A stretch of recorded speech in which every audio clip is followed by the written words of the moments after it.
It always feels good when you are appreciated. SLT non-stop broadband. Free loyalty data added as you stay connected. ලෙන්ගතුකම වැඩි කරගන්න ලව්ජු රුපියල් 50ට අඩු කළා. මාමේ එන්න අපිට එකක් බොමු.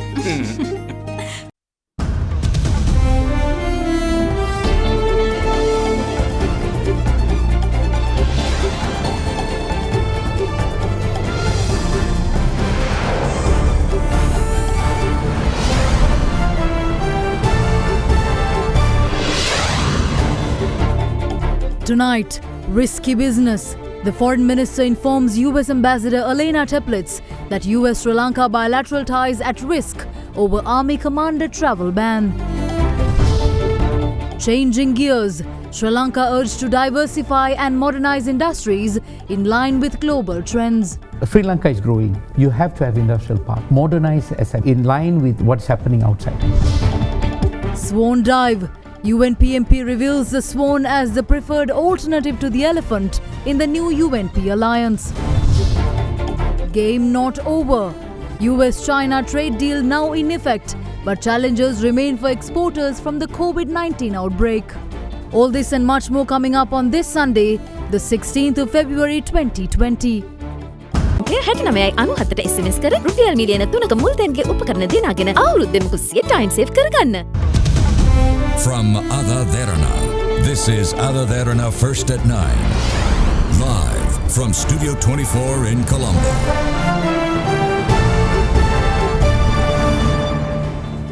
A very good evening and welcome to First at 9. I'm Shanella Fernando. Moving on to your top stories for tonight. Now, Foreign Minister Dinesh Gunawardena today expressed strong opposition over the United States barring of Army Commander and Acting Chief of Defence Staff Lieutenant General Shavindra Silva and his immediate family from entering the US. The Foreign Ministry today summoned US Ambassador to Sri Lanka Elena B. Teplitz to the Ministry of Foreign Affairs, where the Foreign Minister stated that the move unnecessarily complicates the bilateral relationship between the two countries. The US State Department imposed sanctions on Army Commander and Acting Chief of Defence Staff, Lieutenant General Shavindra Silva, on Friday, barring him and members of his immediate family from entering the United States. The government yesterday responded to the announcement, stating that it strongly objected to the move that was based on independently unverified information. The Foreign Minister today summoned US Ambassador Elena B. Teplitz to the Ministry of Foreign Affairs, where the government's strong objections were conveyed. The ambassador arrived at the ministry premises around 12 this afternoon, and her discussion with the Foreign Minister lasted for nearly an hour. During the meeting, Foreign Minister Dinesh Gunawardena pointed out that the allegations were based on the much disputed OISL report of 2015, which was clearly a human rights investigation and not a criminal investigation. He added that the names provided in the description on the chain of command do not imply criminal responsibility for those particularly alleged violations listed in the report, either as direct responsibility or under command or superior responsibility. The ministry also expressed disappointment that a foreign government should question the prerogative of a democratically elected president to call upon persons with proven expertise to hold key positions on national security-related matters. The US ambassador was also informed that the move by the State Department has potential to unnecessarily complicate bilateral ties between Sri Lanka and the United States and was requested to properly verify the authenticity of its information in this regard.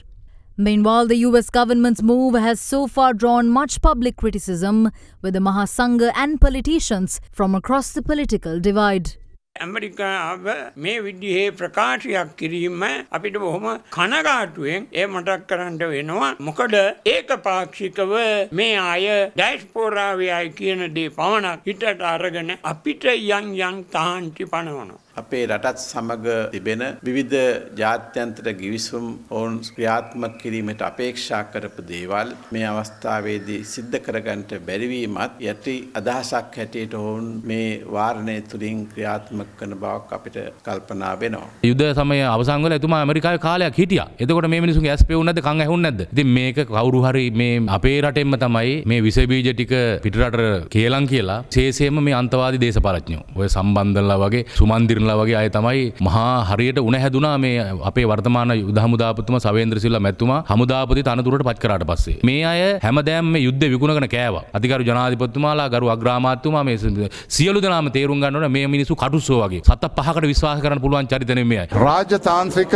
කටයුතු කරනකොට අපි කියනවා බයිලැටරල් කියලා. දෙගොල්ලෝ වශයෙන් රාජතාන්ත්‍රික මට්ටමේ සාකච්ඡාවන් පවත්වමින් තමයි යම් තීන්දුව තීරණ ගන්නවා නම් ගත යුත්තේ. මම මේක දැක්කා දාලා තියෙනවා ක්‍රෙඩිබල් වෝ ක්‍රයිම්ස් කියලා. ඒකපාක්ෂික වේදේ කරන්නේ කොහොමද කියන ප්‍රශ්නයක් මතුවෙනවා. මේකෙන් අපිට තීරුම් ගන්න තියෙන්නේ අපිට තියෙන තර්ජනි. අපිට තියෙන තර්ජන ඉවර වුණේ නැහැ. ඉතින් මේ ගෙනල්ලා තියෙන්නේ රට හැල්ලුවට ලක් කරන්න. මේවට මුහුණ දෙන්න නම් ශක්තිමත් ආණ්ඩුවක් අවශ්‍යයි. ඇමරිකාවෙන් ගත්ත තීන්දුව අපි මේක හෙලා දකිනවා. යුද අපරාධ පිළිබඳව ගන්නවා නම් ඇමරිකාවේ හමුදාපතිට කොහෙවත් යන්න බෑ. ඇමරිකාවේ හමුදාපති වෙයි නම් අපි තහනම් කරන්න ඕනේ. මොකද ඊයේ පෙරේදා ඉරානයේ හිටපු හමුදාපතිව බෝම්බ ගහලා මැරුවා. ඒතොර ඒවටම කවුද වග කියන්නේ? ඒ වගේ අපේ හමුදාපතිවරයා හෝ ඒ දවස්වල අපේ රණවිරුවන්ට මේ රටේ ස්වෛරීත්වය ආරක්ෂා කරන්න යම් තීන්දුව ගන්න සිද්ධ වුණා. ඒගොල්ලෝ ඒවා පුද්ගලිකව ගත්ත තීන්දුව නෙවෙයි. ඒක රටක් හැටියට රජයක් හැටියට සාමූහික වගකීමක් ඇතුව ගත්ත තීන්දුවක්. ඒ නිසා එක් පුද්ගලයෙක්ව හොයාගෙන ඒකට එයාට ගහන්න ඉඩ දෙන්න බෑ.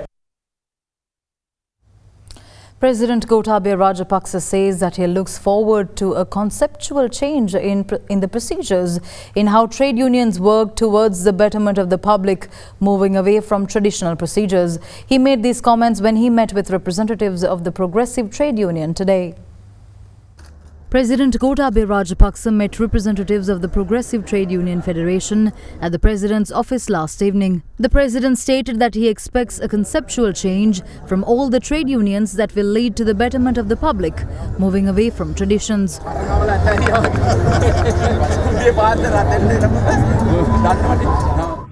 In the meantime, President Gotabaya Rajapaksa made an inspection tour of the Colombo port city this afternoon. The first phase of port city is to be completed by 2023 and it is to be named a special economic zone.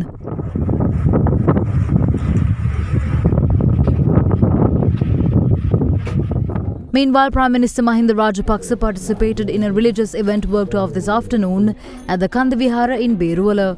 This event was also joined by opposition leader Sajith Premadasa, State Minister Rohitha Abegunawardena, MP Rajitha Senaratna and parliamentarians. With the United National Party's alliance still undecided, the party's working committee is expected to meet once again this week on Tuesday to hash out the details. UNP MP MUJIBUR today revealed that MPs from the two factions within the party have arrived at a consensus regarding the alliance's symbol, with the swan symbol being the preferred option so far. In the past months, details of the United National Party's much-awaited alliance to contest the upcoming parliamentary election have not been forthcoming, with the party's factions unable to agree on its symbol. At a Sirikota media briefing today, UNP MP MUJIBUR RAHUMAN revealed that the swan seems to be the preferred alternative to the elephant symbol that has been the point of contention between the two factions.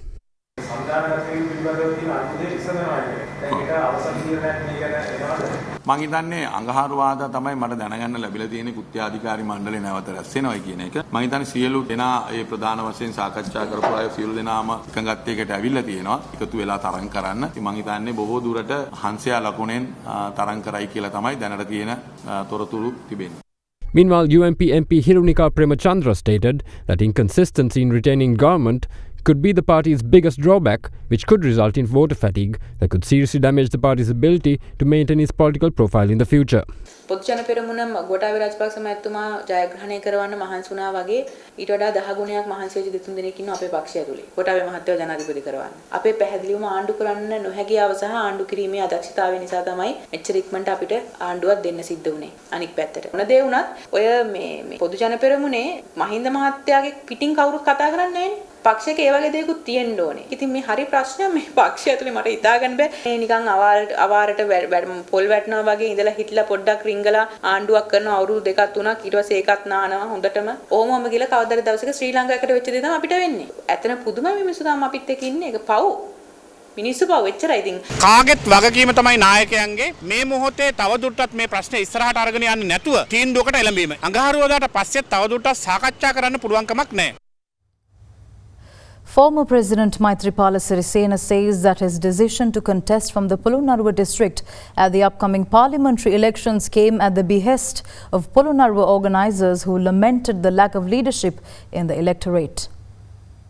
The much-awaited SLPP-SLFP alliance was a hot topic among several MPs and political representatives at various public events held today. මම අවුරුදු 20ක් පාර්ලිමේන්තුවේ ඉඳලා අවුරුදු 5කට කිට්ටුව ජනාධිපති විදිහට ඉඳලා මට ගෙදර ඉන්න තිබුණා. නමුත් අපේ ප්‍රාදේශීය මන්ත්‍රීවරු පක්ෂයේ පාර්ලිමේන්තු කණ්ඩායම 300ක් විතර ආසන සංවිධායකවරු ඒ සියලු දෙනා තමයි මට තදින් ඉල්ලීමක් කළේ පක්ෂ නායකයා විදිහට පාර්ලිමේන්තුවට එන්න. ඊළඟට පොළොන්නරුවෙන් අපේ මන්ත්‍රීවරු කිව්වේ පොළොන්නරුවට නායකයෙක් පිළිබඳව ප්‍රශ්නාර්ථයක් තියෙනවා. ඒක නිසා මේ පොළොන්නරුව වැඩ ටික තව ඉස්සරහට ගෙනියන්න මේ ඡන්දෙට එන්න කියලා. ඒ නිසායි මම ජනාධිපතිවරණයේදී ශ්‍රී ලංකා නිදහස් පක්ෂයේ නායකයාගේ හීනේ තිබ්බේ සජිත් ප්‍රේමදාස දිනනවායි කියලා. හංසයට යටින් ඡන්ද හදන්න කටයුතු කරුවා නම් ඒ සියල්ල කරද්දී ශ්‍රී ලංකා පොදු ජන පෙරමුණ ජනාධිපතිවරණයේ දිනවන්න මම නායකත්වයේ දුන්නා. සමහරු හිතනවා ඉස්කෝලේක ගොඩ නැගිල්ලක් හැදුවට පාරක් හැදුවට මේක නෙමෙයි ජනාධිපතිවරයෙක්ගෙන් කළ යුතු දේ. ওই කාටත් ජනවරමක් තියනවායි කියලා හිතෙනවා නම් එන්න පොළොන්නරුවේ තරඟ කරලා බලමු අපි. මෛත්‍රීපාල සිරිසේන ජනාධිපතිතුමා තමුන්නාන්සේලාට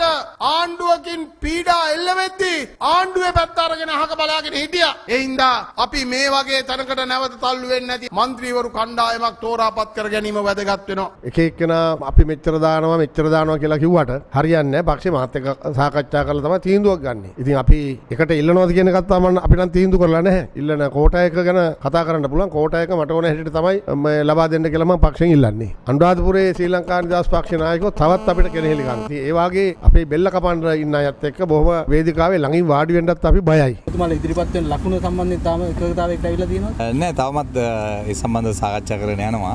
බලන්නේ පොදු සන්දානයකින් ඉදිරියට එන්න. ඒකෙදි අපි ලකුණු ගැන කල්පනා කරන්නේ නැහැ. අපි සියලු දෙනාටම එකට එකතු වෙලා වැඩ කරන්න පුළුවන්. ලකුණක් පිළිබඳව අපි කල්පනා කරන්නේ. දේශපාලන වැඩපිළිවෙල ගැන අපමල් රේණුවක සැකයක් තියාගන්න එපා. විවස්ථානුකූලව ආණ්ඩුව විසිරවන්න පුළුවන් පළවෙනි නිමේෂයේදීම අපි පාර්ලිමේන්තුව විසිරවනවා. අපි ඡන්දවලට බය නැහැ. කවුද මන් දැක්ක සජිත් ප්‍රේමදාස විපක්ෂ නායකවරයා කියලා තියෙනවා ඡන්දවලට බය නිසා අපි කල් දානවා කියලා. ඡන්ද කල් දැමීමේ මේ ප්‍රවණතාවයක් තියෙන කණ්ඩායමක් තමයි එක්සත් ජාතික පක්ෂය. සම්දානේ හදන එක සම්බන්ධයෙන් ප්‍රශ්නකුත් නෑ. පොදු ජන පෙරමුණයි ශ්‍රී ලංකා නිදහස් පක්ෂයේ ගැටුමකුත් නෑ. අපි ඉලක්ක කරපු ගමන වෙනස් වෙන්නෙත් නෑ. මහා මැතිවරණයේදී අනුරාධපුර දිස්ත්‍රික්කෙන් පාර්ලිමේන්තුවට පාර්ලිමේන්තු මන්ත්‍රීවරු 7 දෙනෙක් අපි යවනවා පාර්ලිමේන්තුවට 7 දෙනෙක් ජයග්‍රහණය කරනවා. අපි අගාරුවන දැන් අගමැතිතුමා මුණ ගැහෙනවා. මේ සම්දානේ තුරු වැඩි කරන්න ඒවල ඉහළ මේ වේදේ නෑ. සමහරවල් කමෙන්ට් මේ වේදේ නෑ. අර සමහරවල් මැද කණ්ඩායමක් ඉන්නවා මේ වේදේ තුලින් ජීවත් වෙන්න උත්සාහ කරනවා. අපි ශ්‍රී ලංකා කියලා අපි තමයි මේක කරන්න කියලා ඒකේ ගෞරවය අපට ඕනේ නැහැ. අපි යන රටේ ජයග්‍රහණය කරන්නේ ඒ නිසා මේ ඉදිරි මැතිවරණය තුනෙන් දෙකක් ගන්න මහන්සි වෙන්නේ ශ්‍රී ලංකා නිදහස් පක්ෂය තමයි. ශ්‍රී ලංකා නිදහස් පක්ෂ නිසා තමයි තුනෙන් දෙක ආණ්ඩුව හදන්න කියන ගෞරවය අපට එපා කියලා මුලින්ම දැන් කියනවා. Commenting on the current infighting within the UNP, Janata Vimukti Peramuna leader ANURA Kumara DISSANAYAKE states that the UNP is currently unable to mount a credible public campaign to challenge the current government at the upcoming election due to its lack of a clear leadership, with the party currently split into two factions. He made these comments when he spoke at a Jatika Janamala Vegiya convention in Galle yesterday.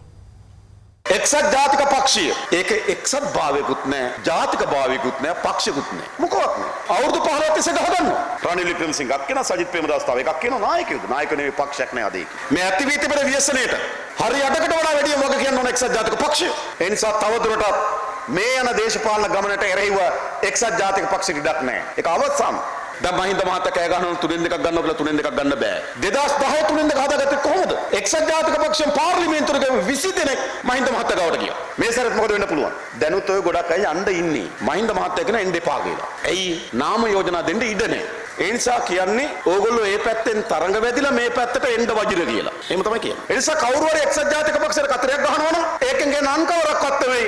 Mahinda මහත්තයාගේ තුනෙන් දෙක හදන්න අපි support කියලා. එක්සත් ජාතික පක්ෂයට ආණ්ඩුව විනාශකාරී ගමනට එරෙහි ප්‍රබලතම ව්‍යාපාරයක් ගොඩනගන්න බෑ. අද අපේ රටේ පාර්ලිමේන්තුව කියලා කියන්නේ වැලිකඩ බන්ධනාගාරය අනුරුවක්. ඒ නිසා මේ පාර්ලිමේන්තුව සුද්ධ කරන්න ඕන. මේ රට පිළිබඳ අකලංක ආදරයක් සහ අකලංක භක්තියක් අපි ගාව තිබෙනවා. අපි ව්‍යාජ දේශ ප්‍රේමීන් නෙවෙයි. Former Sri Lankan ambassador to Russia, Udayanga Weerathunga, who is currently in remand custody, has been admitted to the prison's hospital following a medical examination. Weerathunga was remanded until the 17th of February by the Fort Magistrate after being arrested at the Bandaranaike International Airport by the Criminal Investigation Department on Friday. Weerathunga has been wanted on charges of embezzlement of public funds to the tune of $7.8 million in connection with the procurement of MiG aircraft as well as money laundering charges. Although a warrant was issued on the 20th of October 2016 by the Colombo Magistrates Court, he had been evading the arrest since that time. Attorneys representing the former Sri Lankan ambassador to Russia informed the Colombo Magistrates Court in June 2018 that their client was willing to appear before courts to answer to these charges.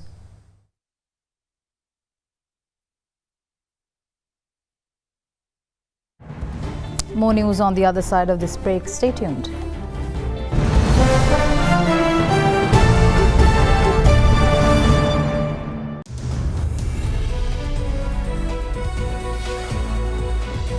Welcome back. In your business news, co-creator of Malaysia 2020 plan, Dr. S.K. Devamany urged Sri Lanka to diversify the country's industries and modernize its small and medium enterprises in line with global trends in order to create better access to markets. Speaking to Indivari Amuwatta on our current affairs program at Hyde Park, Dr. Devamany proceeded to say that in order to bring in investors, Sri Lanka should first identify its areas of strength while facilitating the fast-tracking of approval granting processes. We talk about Sri Lanka relying on the tourism industry, but in 2019, we did see that this industry too had a setback. Yes, we were resilient enough to recover, but how do we look at sustainability here? And how do we venture into other industries where when one industry gives us shocks, we move to the other and prosperity and growth continues as it is? Even in Malaysia, we had a problem of relying on palm oil and also rubber and tin. Then, of course, Tun Mahathir and the former Prime Ministers decide to diversify. Sri Lanka is growing. It's just coming out of all the crises that you had. You have to have industrial parks, modernize SMEs, small and medium enterprises, in line with what's happening outside. How do you challenge prices from China? Because their production is so cheap, they can sell so cheaply. What are your human resource good at? The population is good at what?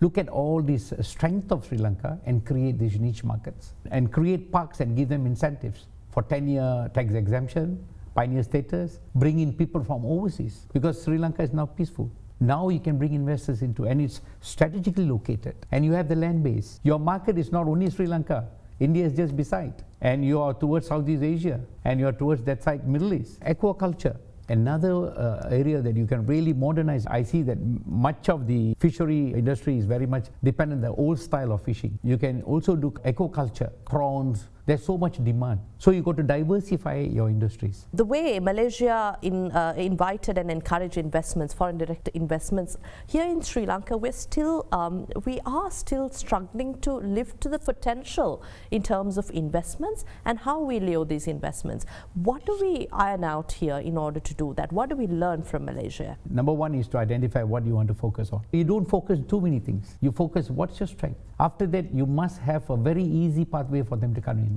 But they must give work for the locals, what technology they're bringing, how resources are used here, not becoming a dumping ground. So the most important thing is getting approvals fast, facilitating them. And then the government created workforce for them. Another problem is, I want to come and start this, but I don't have the manpower. You must allow foreigners, certain number of people to come to transfer technology. And that must be within a contractual agreement with that company concerned, that you must bring people and train our people, human resource development. If you do this, you need a very clear planning mechanism. Sit with some of the best brains, bring them together. I'm sure you can find a solution.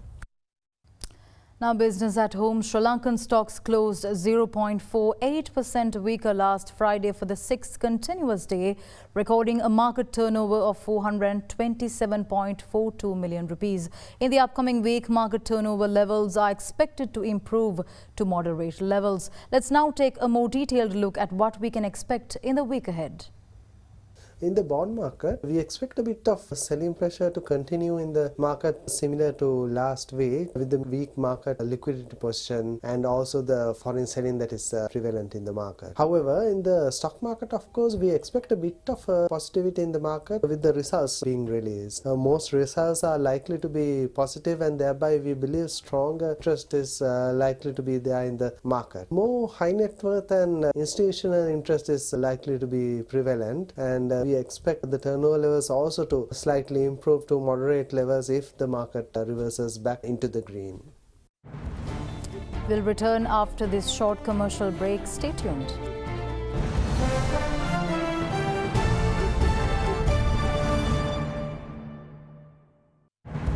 With that, we wrap up tonight's edition of First at 9. I'm Shanella Fernando. Thank you for joining. Good night.